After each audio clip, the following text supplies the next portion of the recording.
tough. Let's bring in the apparent Democratic nominee for president, former Vice President Joe Biden, and former Second Lady of the United States, author and educator Dr. Jill Biden. It is great to have you both on the show with us. Thank you so much for being with us. And thank you. It's great seeing you. I want to ask you, Mr. Vice President, to talk to the people who are hurting and suffering right now. Willie and Meek and I were talking earlier about what a shame it is that right now in the middle of a pandemic where over 30,000 people have died, hundreds of thousands have been impacted and are suffering right now, either by this disease or being out of work.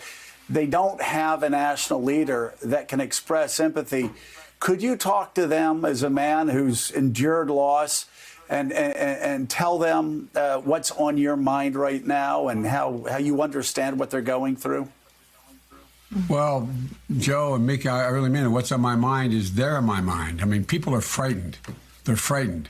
People we know who aren't close friends, who have access to our telephone number, how to get a hold of us, and these roundtables we do with people who are in the front lines, who are they're scared to death, Joe. Joe, basic things like, how do I go home? Our son-in-law is a physician a surgeon up in Philadelphia, one of the major hospitals.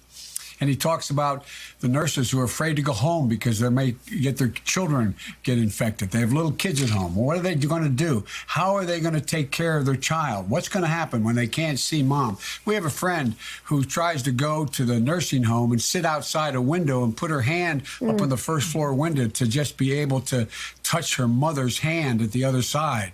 And now the mother's not able to get up and even do that. These are people who are frightened and they're looking for leadership. And what bothers me so much is the President of the United States doesn't take responsibility. The President of the United States acts like this is not his, nothing is his fault. Nothing is his responsibility. You know, Franklin Roosevelt made the case that, look, just tell the American people the truth. I'm paraphrasing. They can handle it. But you got to let them know what you're doing. You got to let them know you understand their pain. The worst thing in the world is going through this in isolation and thinking nobody hears me. Nobody knows what I'm going through. And think of all the people we all know, the people we grew up with. They're scared to death. And they don't even have, and they're looking at practical things, Joe. They're looking at things like, okay, guess what? I don't have insurance, and this guy's trying to do away with the insurance that I had in this Affordable Care Act thing. They're not even sure the detail, but what am I going to do? And he's in court. He's in court trying to take it away. He's talking about doing things that, in fact, make no sense to people, the average people. He's talking about getting us back to work when they don't even have an ability to get it. I got a call yesterday. How do I get a test, Joe? Joe, I think I have a problem, Joe. I sat with a guy yesterday on a telephone, and he's telling me, he said, I don't know. He said, look, I worked at the hospital. And he said, then I got myself in a position where I got the virus, so they quarantined me and they put me in the hospital, and I made it out, and so I'm out. But they don't want me with my family. I'm on the 3rd floor.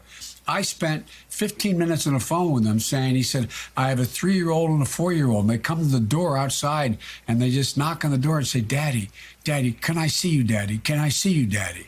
So we spent time going through it. I used to do with my kids when they were little and I couldn't see them, and we'd play games. I said, make up a game, knock on the door and say, this is, practical things. The guy's scared to death. And he's worried about his children. He's worried about his wife. I mean, these are practical things. And the president talks about this like, okay, it's going to be okay. We're going to open tomorrow. We're going to do this. I mean, I must tell you, it drives me crazy. I don't know what he doesn't understand about people's fears. It seems that he doesn't understand how to speak to them. Thanks for checking out MSNBC on YouTube, and make sure you subscribe to stay up to date on the day's biggest stories. And you can click on any of the videos around us to watch more from Morning Joe and MSNBC. Thanks so much for watching.